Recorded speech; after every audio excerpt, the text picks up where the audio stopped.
Well, is it a drill or is it a saw?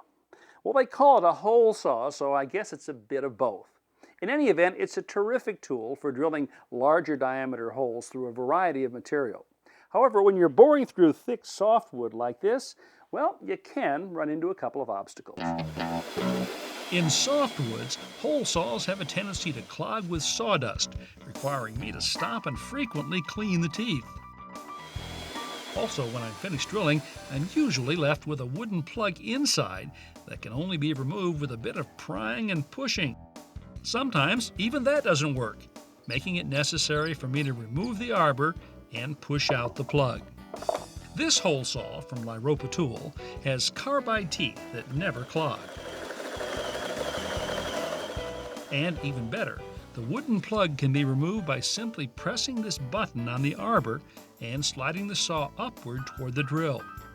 Slide it back down, and I'm ready to drill again. So if you've got a lot of holes to bore, or is it saw, especially through thick material, well, this is a tool you might want to consider.